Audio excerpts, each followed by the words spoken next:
Felicitous greetings, fellow fanatics.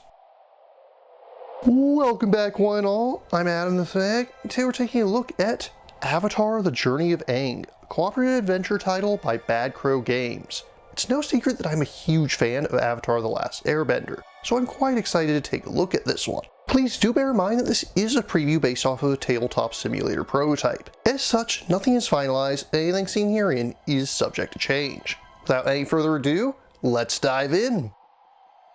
In Journey of Aang, 1 to 4 players will be working together in an attempt to prepare Aang to take on Fire Lord Ozai and finally bring an end to the 100-Year War. No relation to the historical 100 Years War.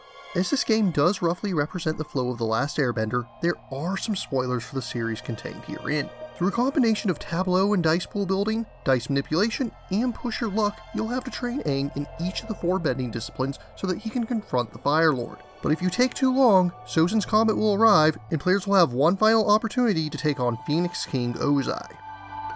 The game has multiple difficulties available, but we'll go through setup assuming normal difficulty. First, take the map board and place the Sozin's Comet marker on the 0 space on the tracker. Next, shuffle up the elemental challenge markers and place them on each of the numbered spots along the map board. Then, take the 3 challenge decks and shuffle them individually. Deal them out face up to the challenge spots along the bottom of the board. A, B, and C will use cards from the first deck, D, E, and F will use cards from the second deck, and finally, H and I will use cards from the third deck. G is already printed on the board and always will be Guru Pathic. Take the Adventure Start and Adventure End markers, placing the Adventure Start on the starting space at the South Pole, then placing the Adventure End marker on top of it.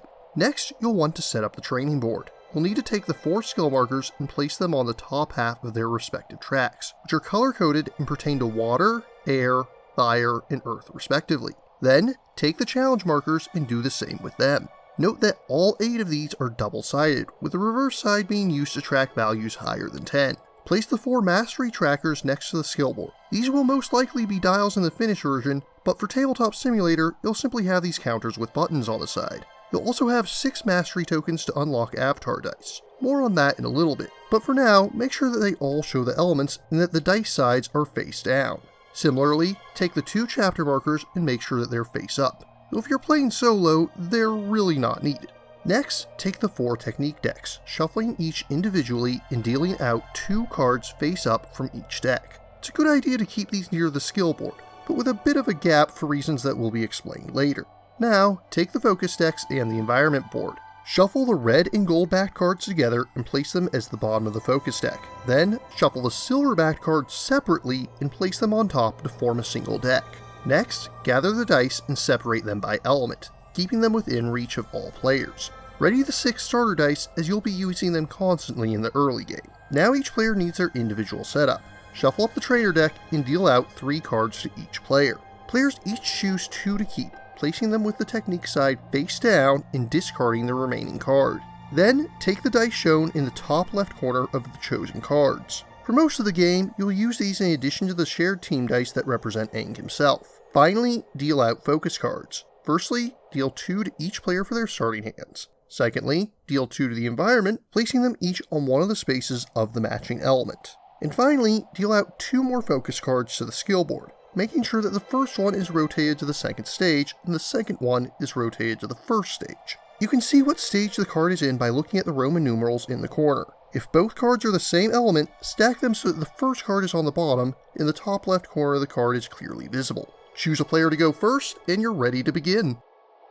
Before explaining turns, let's briefly take a look at those trainer cards. In the top left corner of the card, you have an elemental die that pertains to the character, which you'll have access to on your turn, but other players will not. Below that, you'll have a chapter marker, which shows when Aang can master that trainer's technique. More on that when we get to the training phase. Similarly, the top right corner shows what dice Aang will gain when mastering said technique. Finally, at the bottom is the trainer's ability, which can be used when stated even outside of your own turn. This is the primary advantage of having more players, so make sure you don't ignore these, especially in team games. Effectively, individual players are playing as the trainers that they chose. Turn structure in Journey of Aang consists of 3 phases: the action phase, the training phase, and the comet phase. Your turn will start with the action phase, wherein you may take one of 3 actions. The simplest of these is Gather Harmony. When you take this action, you take 3 Harmony cards in any combination from the environment and the Harmony deck and place them into your hand, and that's it. Next is the Train action, which allows you to play 2 Harmony cards, or in special instances 3, from your hand to the Mastery board. When you do so, take the cards from your hand and place them one at a time on the matching spot on the training board. If any cards of the same element are on the board when you place a card, rotate all cards underneath it once. If any cards reach the elemental symbol on the 4th stage, immediately remove it. That training has been completed and will add 1 mastery to Aang's skill in that element. I recommend keeping each element in a separate completed training pile for reasons that will become apparent in a little bit. If you're on a space with an elemental marker, you may opt to play 3 Harmony cards of the matching element rather than mixing and matching 2 of any elements. Similarly, if you're on a space with Gurupathic, you may play 3 of a kind of any element of your choice. Now you may be wondering what those numbers in the other corners represent, and that brings us to the final and most complex action you can take, Adventure. While gathering Harmony and training are certainly important, they ultimately serve the purpose of preparing Aang to travel the world. Each game will have you starting out at the South Pole. When taking the Adventure action, you may advance as far as you'd like to go along the map. However, the farther you try to move in a single turn, the harder it becomes. In this example here, a few turns have passed since the beginning of the game, including one previous adventure turn, which brought us to the space labeled A. We're going to advance 4 spaces, which takes us through 2 air and 2 water spaces. Each of the spaces in question has a 1 beside it, so that raises the difficulty of the adventure by 1 for each space. Later spaces can increase the difficulty by as much as 5 for a single space, but early trials are pretty tame.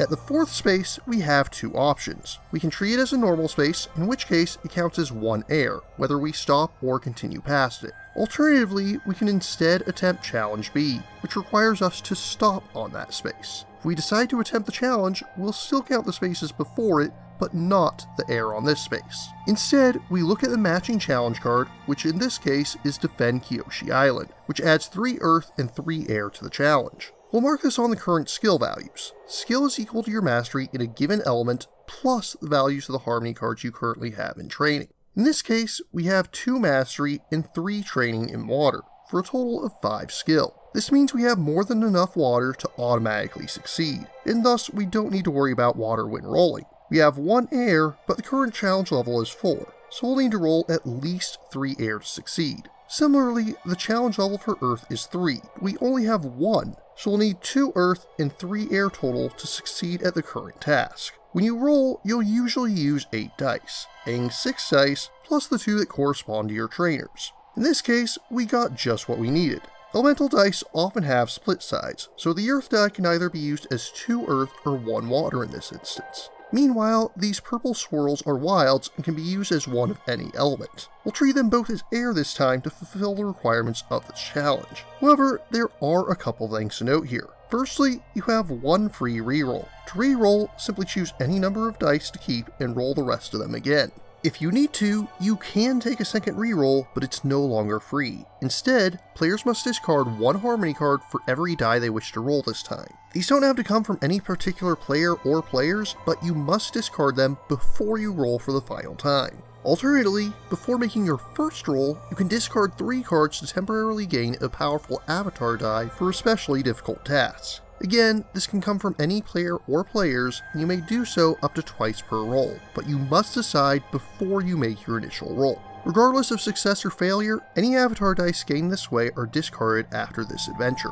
After you're done rolling, you'll compare the values to the current challenge. If you fail, you'll have to move the adventure end marker back to the space where the adventure start marker currently is, but as compensation, you immediately get to draw a number of Harmony cards equal to those spent on the adventure plus 1. This means you'll still take 1 even if you didn't spend any. If you're successful in the adventure, you'll first get challenge rewards if applicable. If you did a challenge, gain the reward shown in the bottom right corner of the card. Events like Defend Kyoshi Island allow you to take a number of cards from the environment and immediately place them into training, just as you would from your hand. Just as when training in any other manner, we'll rotate the card beneath it clockwise once. Challenges can also have you fighting adversaries, such as Admiral Zhao. After defeating an adversary, you'll gain mastery in a specific element. After that, you'll also gain the standard adventure reward, which you'll gain after any successful adventure action even if you didn't perform a challenge. Simply rotate every card in training clockwise once. If at any time a card in the training area reaches the 4th and final stage, you'll immediately move that card to your completed training pile and gain 1 mastery of the respective element. So in this case, we'll gain 1 mastery in water and 1 in air.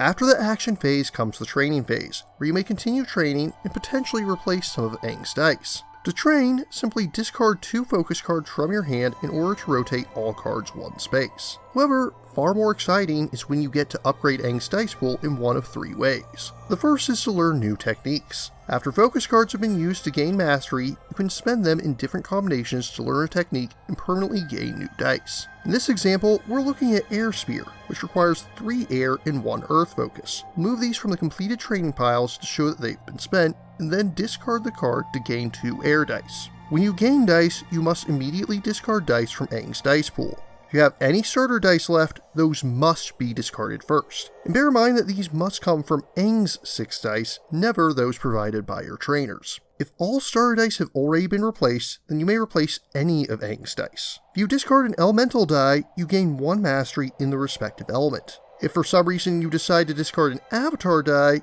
you'll gain 1 mastery in any element of your choice. The second way to gain new dice is from trainers. Twice per game, you may decide to flip a trainer after you've reached or passed the respective chapter marker. In the case of Toph here, we have to be at the 3rd chapter or later, which is represented by reaching Gurupathic space. We would then flip 1 chapter token and Toph's card in order to gain 3 earth dice, as well as upgrade the ability on the bottom of her card. As before, these replace dice currently within Aang's control, following the same rules as before. You have to get all the way across the map to invoke the train of past avatars, but doing so will grant you powerful avatar dice. Which does bring us to the 3rd and final method of upgrading dice, Mastery of the Elements. When you reach 8 mastery in a single element, or 4 mastery in each element, you may flip the respective token to gain an avatar die. All of the aforementioned methods of upgrading dice are mutually exclusive, and you may only do 1 per turn. However, if you manage to get 8 mastery in each element, you may gain 2 avatar dice in the same turn by flipping both the final element you mastered and the token for 8 mastery in all 4 elements.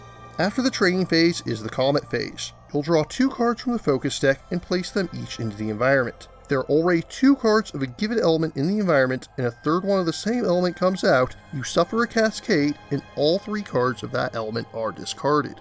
So why is this called the Comet phase? Once you get to the second part of the deck, cards will have gold and red backs instead of silver. If it's gold, you know it's not fire, but if it's red, that means it is, and thus the Comet is drawing nigh. Each time a Comet card leaves the focus deck for any reason, you will advance the Comet track 1 space. That concludes turn structure and brings us to the 2 different ways the game can end. If you reach the Fire Nation capital before the Comet arrives, you'll face off against Fire Lord Ozai. He's extremely powerful with a challenge rating of 10 in each element, plus that of any spaces you skipped over to reach him. Additionally, Aang must challenge him alone, so you will not get to use your trainer dice. You may still discard focus cards for extra avatar dice and a reroll. If you've succeeded, you successfully dethroned the Fire Lord and ended the war. Otherwise, you suffer the standard penalties for failing an adventure. So long as the Comet has not arrived, play will continue as normal. However, if the Comet track reaches the final space, then you immediately must go into a final showdown with Ozai, wherein he is empowered as the Phoenix King. In this state, his values are raised to 13, and you only get 1 shot at him. If you lose this time, then the Fire Nation is victorious and the Earth Kingdom is razed to the ground. Before wrapping up, there are a few difficulty options that you should be aware of. If you want an easier game, you can start with a Comet marker on the F spot on the Comet track, that way that you have a little bit of extra time before it arrives. And if you want a harder game, there are also a couple things you can do. Firstly, during setup, do not place the elemental markers. Instead, you'll only reveal them as you visit each space. Likewise, challenge cards will start face down and are only revealed when you visit the space in question. As this is a digital prototype, I'll not be going into component quality at this time. What I can say is that the artwork is quite nice. However, on that note, you should be aware that most of it is screen grabs from the show or other pre-existing art. I've never had any qualms about such a method myself, however, I know that many others in the tabletop community do look down upon such. If you're one of those sorts, please do keep that in mind as you consider purchasing this game. All in all, Journey of Aang is a pretty interesting medium-light game. The mechanics are clearly built around the theme, and it gives it an identity that is very much all its own. The basic game is a little on the easy side, but even when describing the game to me, the designer called it the family-friendly mode and called the hard mode the gamer mode. I've yet to beat the game on the latter, but now that I feel that I have mastered the former, I will be trying it the next time I go back to the game. The game does a pretty good job of representing all it can within its relatively short time frame. Since they do want it to be a family game, they have to keep it fairly short, and it only takes about an hour to go through. It's not aiming to be something that matches the scope of War of the Ring or Star Wars Rebellion, but it does do a similarly admirable job of condensing the entire story arc into a single game. The RPG-like progression of empowering Aang over the course of the game does a great job of showcasing his growth in both maturity and as a bender. And the various trainers that you can select at the start of the game give more variety to it than you might expect. As this is a prototype, I'll not be giving a formal review score to Avatar: The Journey of Aang at this time. What I can say is that it's an exciting use of one of my favorite franchises, and I can't wait to see the finished product. Avatar: The Journey of Aang is aiming to hit GameFound this summer. If you're interested in backing or learning more, links are included in the description. But what about you? What do you think of Avatar: The Journey of Aang? What are some games that are based off of your favorite franchises? If you have any questions, remarks, or opposing points of view, leave them in the comments down below. And don't forget to like, share, subscribe, and ring that bell. If you really enjoy my work, please consider funding my channel on Patreon. Until next time, farewell, fellow fanatics.